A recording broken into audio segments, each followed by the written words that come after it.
Good morning. Morning. Morning. Good morning. My name is Josh, and if you haven't been here the last week or two, I guess, I'm new around here, all right? I joined the staff last Monday. I'm Charles' son, and I'm going to be hanging out doing the youth ministry and some other things. So we're excited to be here. We just moved to Asheboro like Friday. All right, we're all in, man. We're here. Thank you. If you're here and you helped us move, thank you so much. Someone's clapping back there. I'm like, man, they're Bill Asheboro. What I heard. But if you helped us move, thank you so much for helping us. Because I know moving is not the most fun thing to do. But thank you guys so much. My wife and I, we've been, Lindsay, I think you'll meet her, and then we have 3 kids. Annie, who's 7, Judah is 6, Roman, who's 4, and then we have 1, we don't know his name, it's going to be Ezra or Asher, all right? I'm on Team Ezra, I'm going to lose, but we're shooting for Ezra. And he's due like any day, seriously. Actually, I preach from my phone, my notes are on my phone, and I put it on Do Not Disturb, so even if you text me, I'm not going to get it. However, first service, this is how close we are. I didn't even put it on Do Not Disturb, because I thought if Lindsay calls me, like, it's going to be awkward, but, you know, that's how close we are, right? So we're excited about that. That being said, I want to talk to you guys today. I want to share a little bit about my story over the past, I would say 5 years or so. I'll catch you up real quick. Some time ago, 6 years ago, sometime, we planted a church in the Jamestown area, and it was a lot of fun. It was good. Things were going well. However, I didn't have the words to put on it then, but I knew something internally is off with me. Okay, something is not right, and I'm going to get into that a little bit. And I had a good friend who said, "You know what, Josh? Here's what we see. Our churches, they were across the street from each other. Let's merge, and let's let you find healing and find just like rest in Jesus, and then because ministry is going to take the rest of your life, okay? And you're young, so let's get you some healing." And so we did that, and it's been absolutely amazing. And I'm going to share a little bit about that, just my story in that here in Matthew 11. That's where we're going to be, Matthew 11. So if you guys just want to go ahead and turn there, Matthew 11. You guys, does anyone hold the Bible still? Just curious. While you're turning, all right. We have 3 people bringing the Codex. I love it. So it will be on the screen. You guys go ahead and stand. We're going to read this. We're going to stand up. We'll read this and get going. This is Jesus' words in Matthew 11. He says, "Come to me, all who labor and are heavy laden, and I will give you," what's that word? Rest. "Come to me, all who labor and are heavy laden, and I will give you rest. Take my yoke upon you and learn from me, for I am gentle and lowly in heart, and you will find rest for your souls. For my yoke is easy, and my burden is light." For my yoke is easy, and my burden is light. Let's pray. Lord God, thank you for your word. Thank you for these people. Thank you for rest. Thank you, Lord, for just practicing the way of Jesus. Thank you, Jesus, for giving us an example to practice. And so as we talk about practicing the way of Jesus holy this morning, God, I pray that if you need to, if there are hearts here or souls or lives that need to be changed, God, I pray that you would change them, or at least begin to change them, Lord. Lord, we love you. Thank you for these people. Amen. You can be seated. So my wife and I, we've been married for 11 years next month. We come from the land of Jamestown, okay? Ragsdale Tigers, that's my school, it was. But now I'm a Common, okay? So, go, or Cougar, either one, both of them, I don't care, okay? Just beat the Tigers, all right? So, we come from, their women's basketball team is really good, I'm just going to tell you, they were really good. But, where am I? We come from Jamestown, and we've been married for 11 years, and one of my favorite things about marriage is, or just relationships in general, is I call it the relationship dynamics. That's the best way to know how to put it. And what I mean is this, is that when you get married, and spouse, if you have a spouse, you understand this if you're married. When you get married, obviously you bring yourself, but also you bring like patterns and habits and rhythms from your family, right? And so does the other person. And you guys bring these together, and then you have to figure out a way how you're going to make this work, okay? I find this to be pretty fascinating. And sometimes these things are kind of serious, like you might come from a family that is extremely controlling, and you're controlling, and you're marrying someone who comes from a family that's full of like free spirits, okay? Hippies, right? And so, like, I think that would be fun to see that mesh, the controlling person and the hippie person. You know, that's going to be fun. The free spirit. And I'm not bashing hippies. I'm just saying free spirits, okay? So, sometimes it's serious, or it can be. Other times it's just kind of funny. Like, for example, I grew up in Denton. Thank you. I grew up in Denton, and obviously, I'm sorry. Don't be sorry, man. It's all good. Growing up in Denton, there is a very fair stereotype of just country living, hunting, fishing, shooting guns for leisure. Okay, I don't know, whatever. Okay, I have none of those things. I have zero of those traits. Zero. Lindsay grew up in Greensboro. There's a stereotype in Greensboro, like city life, right? Her family, they have it all. Like as far as hunting, shooting guns for leisure, like they have that, okay? And so this makes hanging out a lot of fun, I think. For example, Lindsay's parents have a lake house at High Rock Lake. Kind of close to Denton. They want to get there. Amen. All right, they have a lake house at High Rock Lake. This is our third summer going there. And her dad has rigged what they call fish structures. I believe is the term. He's rigged it, right? So basically, if you're on their dock and you look that way, you're going to catch a brim or catfish most of the time. All right, it's just the way it works. Well, Annie, she's our oldest. She's 7.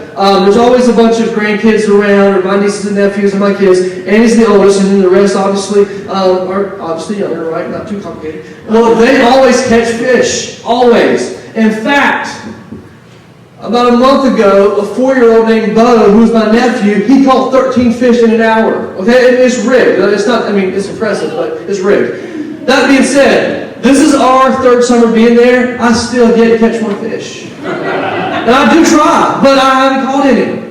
On Christmas, it's always fun because, like, again, her side of the family, like, they're getting, fishing stuff, whatever. They're getting fishing stuff. They're getting camo. They're getting all that, right? And then it comes to me, and I get, like, a gift card to, like Express or something like this. So, and then they're like Ralphie from Christmas Story with the rifles. And what'd you get, Josh? I'm like, gift card, buddy, to the Apple Store. I don't know.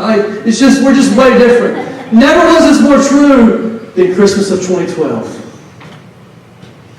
Aaron, Lindsay's little brother, who is brilliant, okay? He's the ag teacher at Central Davidson. He is so good at anything outdoors. That show, Man vs. Wild, all that, he's got it. If I ever get lost in the woods, I love the indoors, okay? So if I ever get lost in the woods, just plan my funeral, I'm going to die, all right? So, now Aaron. Aaron's brilliant, okay? Brilliant. He gets this gun, this rifle, I think. I don't know what kind of caliber it is, don't ask me, I don't know. Anyways, he gets this gun, and he's excited, and everyone, apparently it's a good gun because they're all pumped about this gun. They're like, oh, I can't believe you got it, whatever. Those whatever gonna die, I don't know. No, all good. And when we finished, like I got my gift cards and all that, we're good. He said, all right, guys. Aaron said, I'm gonna shoot this gun. I'm ready. And I think he knew it was coming because he had pumpkins set up like in the field. Like he knew he was getting that gun, right? And so he gets the gun and he says, I'm going to shoot this. Jake, are you in? And Jake's like a brother-in-law. And Jake says, yeah, I'm in. He's a hunter. Adam, another brother, are you in? Adam's a hunter. Yes, I'm in. Tim, Lindsay's dad, are you in? Yes, I'm in. Josh? So I put my gift cards away, right? Because I'm going to go. Of course I'm going to go. I do have fun when I go, trying to be good at it. So yeah, I'm in. Let's do this, man. Let's shoot some pumpkins, right? So we go out there. Aaron, line up across the way. Boom! Nails it. That guy's good. Next one. Boom! Nails it. We go down the line. Everyone just smashing those pumpkins or squashing or whatever. Get to me. I missed the pumpkin. I do know that, but that's all I know because apparently there's something called a kickback. Okay. All right. So instead of holding the gun here, I'm here. Okay? So I shoot. I have no clue what happened next. I just know the kickback in the gun. It got me from here to here. Okay. I handed not my gun, Aaron's gun back to him, whatever kind of gun it was, and I turn around. They're looking that way. They're like, Josh, you missed. And I'm not saying a word. I'm not saying it because I want to cry. I'm still I'm not lying. I'm not exaggerating. It is the worst pain I've ever felt in my life. Got me. Kickback, that's a real thing, all right? Look out for it. Here's the deal. I I enjoy going with those guys when they do stuff, although they did play a hunt trip and didn't invite me. But, not bitter. I'm good. But I enjoy going. Okay, I always go with them. Like, whenever they ask, I say, yeah, I'm in. I try real hard. The issue for me is not trying. The issue is a lack of training. Okay, I've been training. Not a big deal. I'm a quick learner. I know never. I do know this. Kickback is real. Put the gun here. Okay, I'm a quick learner. But the issue isn't trying for me. The issue is training. And so Jesus in Matthew 11, he's talking to this group of people. And let me give this quick disclaimer real quick to the George Moss side of the world, okay? The camp speaker this past week, he preached on Tuesday night when I was there, and I showed Jacob my notes. I said, Jacob, I'm not stealing this dude's sermon, okay? Like, we have almost the exact same notes. So, like, if you were there, no, I'm not taking the guy's stuff. But Matthew 11, this is exactly the same. Matthew 11, Jesus is talking to this group of guys, this people, and he acknowledges, you guys are worn out. He's talking to a group that is wore out, burnt out, exhausted, overwhelmed, overworked. I mean, yeah, and then Jesus says to them, take my yoke upon you. Now, the reason they're burnt out, the reason they're exhausted, it's a lot of reasons, and I wish I could get into it, but I can't get into it fully this morning. I wish I could say, come to a class on Tuesday night at 6:30, but I can't even say that. Okay, so, you should take my word for it. They're burnt out, and Jesus actually in Matthew 23, he talks about this a little bit more when he says this. We throw that up, Matthew 23. This is a little bit later where he says, then Jesus said to the crowds and to his disciples, the scribes and the Pharisees, they sit on Moses' seat. So do and observe whatever they tell you, but not the works they do. Okay, that's huge. Do and observe whatever they tell you, but not the works they do. For they preach, but do not what? Practice. That's a big word. They tie up heavy burdens, hard to bear, and lay them on people's shoulders, but they themselves are not willing to move them with their finger. So Jesus is talking to a group of people who are completely just overwhelmed, exhausted, burnt out by a lot of different things. And he says to them, come to me, all who are heavy laden, and I will give you rest. And he says, take this yoke upon you. Take this yoke upon you. Now, I don't know if you know what a yoke is. I grew up in Denton, but I didn't know myself. All right. A yoke is like a piece of equipment where it would go over the shoulders of two oxen. And so what would happen is a farmer, he would take an older, wiser, more mature, but still strong ox, and he would pair it with a younger, not as mature, but still strong ox, right? And so he would put the yoke over the shoulders, and then the oxen could go plow the fields. Now here's the deal. Once that happened, but since the older ox knew the commands of the farmer, right? The older ox knew, hey, when the farmer does this, I turn left. When the farmer does this, I turn right. When the farmer does this, whatever I do. He understood that. It became the job of the younger ox to mimic the ways of the older ox. That's it. So if the younger ox got too fast, they both would be exhausted. If the younger ox moved too slowly, at the end of the day, they're both going to be exhausted. However, if the younger ox would just go stride for stride and keep pace with the older ox, at the end of the day, they're both going to be tired because they worked. But it's going to be all good. So Jesus says, take my yoke upon you. That's interesting because a yoke is something that is used for work. And you would think, if you're talking to a group of people who are burned out and exhausted, you wouldn't say, hey, take this yoke. You'd say, hey, take a mattress. You know what I mean? And real quick, why are there so many mattress stores everywhere? Anyway, no. But take this mattress. Take a rest. Take a vacation. Take whatever. Take some time off. Take a sabbatical. But Jesus doesn't say that. He says, I acknowledge that life is hard. I acknowledge that you're burnt out. I acknowledge that you feel overwhelmed. I get all that. That's why I'm telling you to take my yoke. What does that even mean? Thanks for asking. I think I'll tell you. That's what my dad always says. I think he says that. What he's saying is this. In life, you're going to be exhausted. It's just part of it. In life, you're going to be busy. At our previous church, I always picked on this, and so I'm not trying to pick on anyone, but it's just funny whenever you say, hey man, how are you? Oh, I'm busy. You know, like everyone is busy. Okay, like we get that. Oh, I'm busy. But Jesus acknowledges you're going to be busy. It's just part of it. Therefore, since he acknowledges that we'll be busy, tired, all that, he doesn't give us an escape from those problems, but he gives us equipment to manage those problems. What he's saying is, if you take my yoke upon you, basically, if you will begin to follow and obey my ways, if you will begin to live like as I did, I will give you rest. You're still going to work. It's still going to be overwhelming. It's still going to be hard. But if you will follow and obey my ways, you will find rest. So how? What does that mean? Let's start with this. Dallas Willard, who I absolutely love, he passed away a few years ago. He's a professor at Southern California. Go Trojans. He says this, and in this truth lies the secret of the easy yoke.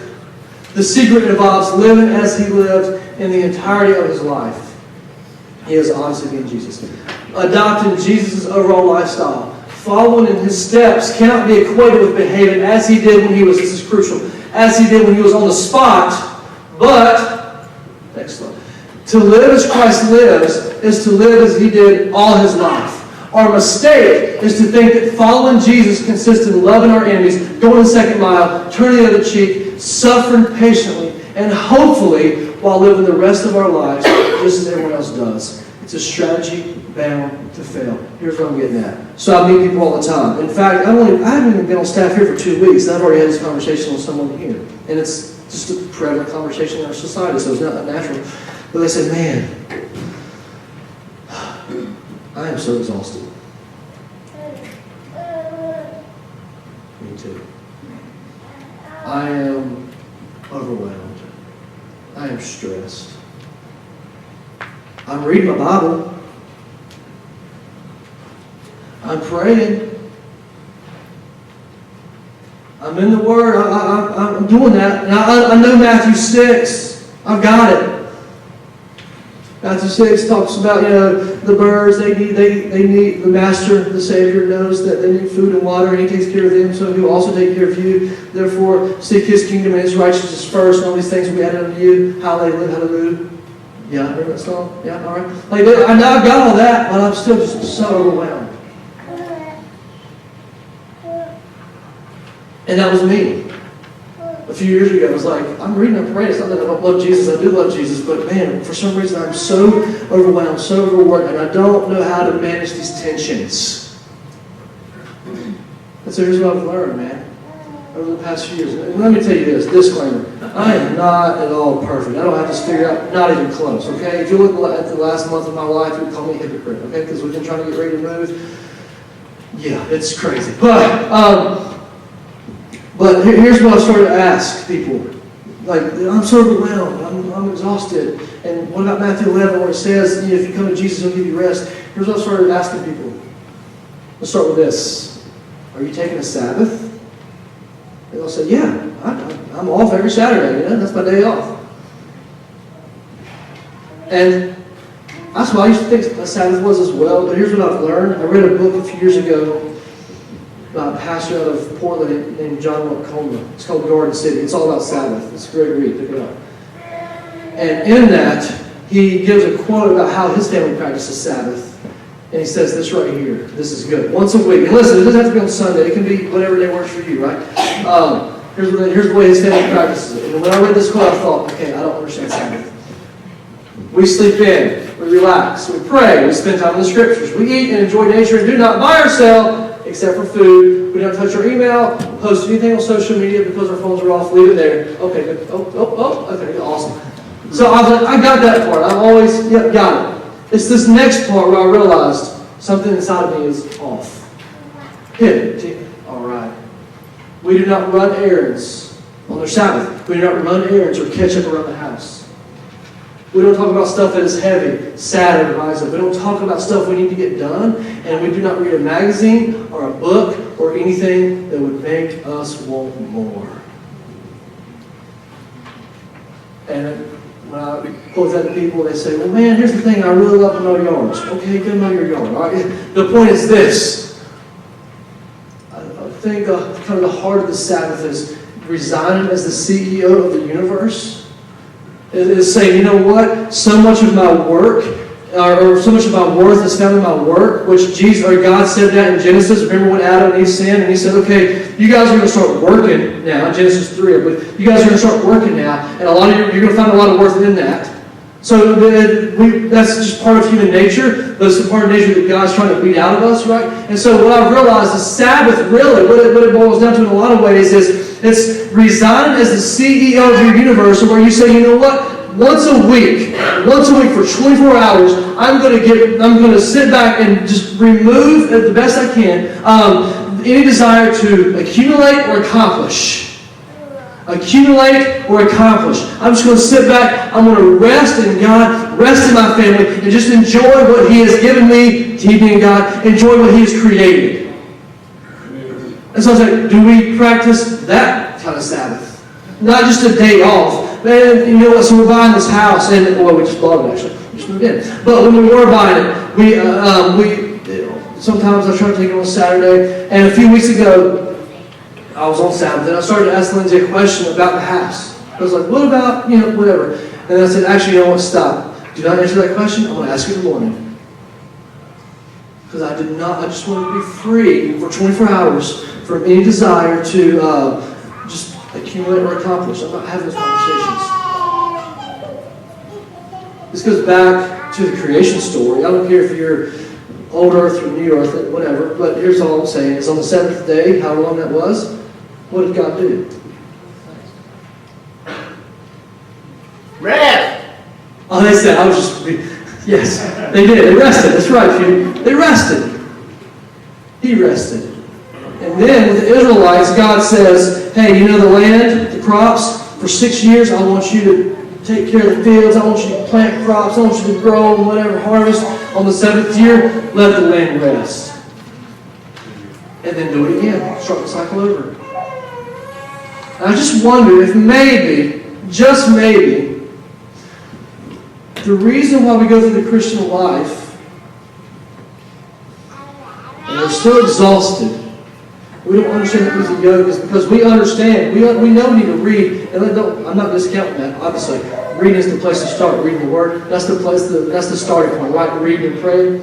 But as you begin to read and gain some knowledge, you'll realize, oh wow, Jesus kind of had a rhythm in the way that He lived His life. And if we practice those ways, I just wonder if maybe we'll still be working and all that, but we'll work from a place of rest. Another one, and then I'll go really quickly. Silence. Taking 10 minutes a day just to be silent. No Spotify on, no worship music, no, just completely like this right here, like this. Just, she understands. Here's what happens. You start doing that, you realize, man, my mind is crazy, first of all. I was talking to a guy from Jamestown when I was teaching this, and he said, man, the first few times I did this, I built so many houses in my head. I didn't realize. I was just I'm just trying to be silent, just think about Jesus for 10 minutes in the midst of silence. He said, my brain would just go. Did Jesus do this? Well, let's start. Before Jesus started His ministry, He spent 40 days in the desert by Himself. I know there was silence. Before Jesus went to pick His disciples the night before, Richard Foster says this, He spent a night by Himself, just in silence. When Jesus heard that John the Baptist had died, what do you think Jesus did? He withdrew to a place by Himself. Jesus would feed 5,000 people. He withdrew to a place by Himself. Right before Jesus went to the cross, He was in Gethsemane. He was trying to get some help from His guys, but He was just praying by Himself. There's other things too, like fasting. There's working through unforgiveness. There's dealing with your past. There's identifying or discovering your calling and identity. There's so many things. I have a list in my office of things I want to teach over the next year to the youth, right? It's like 20, 30 words on that thing, on that board. There's so many. The point is this. when Jesus is talking here in Matthew 11, come to me, all who are laboring and heavy laden, and I will give you rest. Take my yoke upon you. Learn from me, and you will find rest for your souls. What he's inviting us to is to be a disciple of him. And discipleship is so much bigger than reading and praying. Although reading and praying is huge. Discipleship is, I'm going to take my life, I'm going to model my time, the way I spend my time, the way I live my life. I'm going to model it after the life of Jesus. And Jesus took Sabbath. Jesus had silence. He had Sabbath. He talked about these different things, fasting. So I'm going to do that. And I just wonder. It's just me wondering, okay? I just wonder if we could begin to implement some of those things, maybe, just maybe, we'll be more peaceful. Going back to training versus trying, okay? Trying. Here's the conversation that I hear a lot. I'm going to try so hard this week to be patient because Jesus wants me to be patient. This week I'm going to try hard to be patient. To be patient. And then like 10:30 on Monday morning comes and like you're out for the week. You're out of patience. You know what I mean? Or this week I'm going to try to be peaceful. I'm going to try to be peaceful. But you're also a type A, and then you have a meeting run long, so the rest of your day is just completely out of whack because your 11 o'clock went 30 minutes long. And so it's like, oh, there goes my peace because I'm a type A. There's nothing wrong with me. I'm type A too, but there's nothing wrong with that. But there goes my peace because my meeting went long. Like you try hard, like me with the gun or with the fishing pole or just whatever kind of country living thing you want to put in my hand. You try hard. It's just you just need to learn figure out the training part of it. Why does all this matter? So for youth, here's what we're going to try. Just kidding. Here's what we're going to do. Let's just say, because most months have 4 weeks, right? And 4 Sundays in a month. Here's what we're going to do. We're going to do an experiment. We're just going to practice these things. First Sunday of the month. We'll have a gathering. It'll start at 5:30. I want you to be there, okay? So come on. We'll have a gathering. And at that gathering, I'm going to teach. And what we're going to do, is we're going to take a subject of the month. It might be Sabbath. It might be solitude. It might be dealing with your past. It might be the Lord's Prayer or just praying. It might be whatever. It could be a number of things. On that first Sunday, I'm going to preach. And we're going to talk about that subject. And the goal, I can't promise this, but the goal is to have like a worship band that's led by the youth. They lead worship. I teach. We do our thing, and then we go home. We come back the next week, on week 2 and week 3. There's no teaching, there's no music, but we meet in small groups that initially are led by adults, but I want to move pretty quickly to them being led by students, and the adults are just kind of there to help share their stories and share their experiences. Because they're led by students. Because here's the deal. It's one thing for me to get up here on a Sunday and say, learn how to do a Sabbath. It's another thing to provide the opportunity in the context of community, like in a circle, right? Where we say, this is how you really flesh this out. This is how you practice silence. This is, like if we're talking about service, okay, let's say we're talking about serving 1 week or 1 month. I'll preach about serving and why it's important. And then the next 2 weeks, we'll probably go serve somewhere. That's how we're going to live it out. We're actually going to go serve somewhere. But you're not going to see it. You're not going to see it because we're not going to post it on like Instagram. Like, oh, hashtag I'm here to serve. Like, look at me. It's kind of weird. Oxymoron. We're not going to post about it. We're just going to do it. It's called practicing the way of Jesus. So the first week, youth band, hopefully, fingers crossed. Youth band, we're going to teach on the subject. The next 2 weeks, we're going to really dive deep into those in the context of small groups. Then we get to the fourth week. Fourth week I'm a little short. I'm having a hard time with because I'm not really that fun of a person. Ask Lindsay. Okay, Lindsay, am I fun? Just say no, thank you. I'm really not. She's the social one. Like I am the most boring person ever. So introverted and quiet. But on the fourth Sunday, we're just going to go do something fun. Like maybe go shoot guns. I mean, doesn't that sound like... Just kidding. I'm not shooting guns. We would never do that. Yeah. That was a joke. But we'll just do something fun. And then the next month, it'll start over. Maybe we hit Maybe because dealing with your past is so hard, we'll hit that twice. I have no clue. We might go back to back. But it's probably going to be a new subject. And that subject, we're going to study it hard, and then we're going to practice it out. I'm not saying it'll be perfect. I'm not saying it's definitely going to be clean. I'm not saying it's going to be perfect. But here's what I'm saying. The last 5 years has taught me this. I am not interested in feeling like specifically anybody, really any age, but I'm talking to you guys. I'm not interested in pumping you guys full of adrenaline and saying, go out and serve Jesus for 3 weeks. Because adrenaline doesn't last very long. I'm not interested in pumping you up and motivating you. What I am most interested in is teaching you guys how to abide in the Holy Spirit. Amen. John 15. We throw that up. This is so good. This is Jesus' words in John 15. He says, I am the vine, I am the true vine, and my Father is the vine dresser. Every branch in me that does not bear fruit, He takes away. And every branch that does bear fruit, He prunes. That it may what? Bear more fruit. That's good. Already you are clean because of the word that I have spoken to you. And then He goes on, abide in me, and I in you. As the branch cannot bear fruit by himself, unless it abides in the vine, neither can you unless you abide in me. I am not interested. I don't care how old they are, we're young, in pumping people full of adrenaline and saying go. I want to help people understand how to abide in Jesus. Paul called it praying without ceasing. Brother Lawrence, I don't think there's a Brother Lawrence quote, is there? I don't think there is. Let me tell you about Brother Lawrence. Brother Lawrence called it practicing the presence of God. Brother Lawrence wanted to be a monk, but he didn't have education, so they said, buddy, you're working in the kitchen. All right? So he's like, okay, fine, I'm working in the kitchen. And when he died, they found this journal, and they thought, we should let Brother Lawrence give us some advice. Here's what he says, and then I'm almost finished. The time of business does not with me differ from the time of prayer. The time of business does not differ with me from the time of prayer.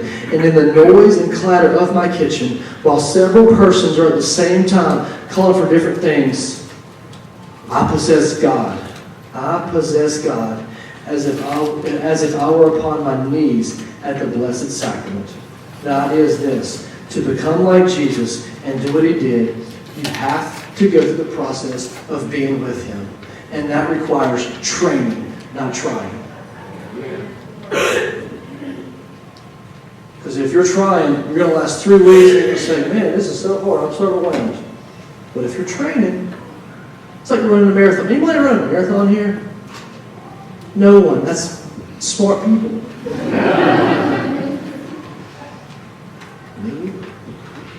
But let's just say, that tomorrow we just decided we're all going to go run a marathon tomorrow, okay? The Asheboro City Marathon is huge, all right?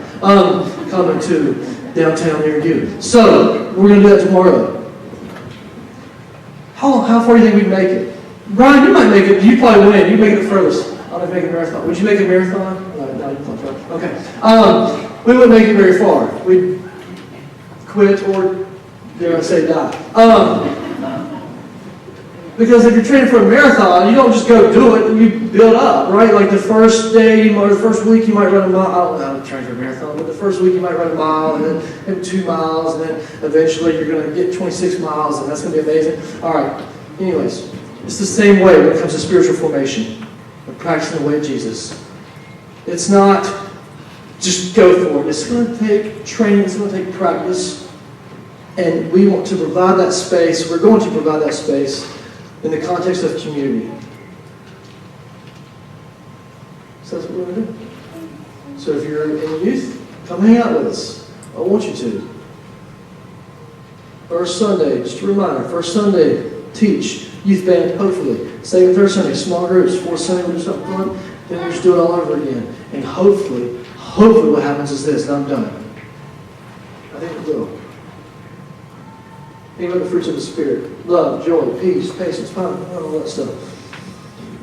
Hopefully, as you learn to abide in the Spirit,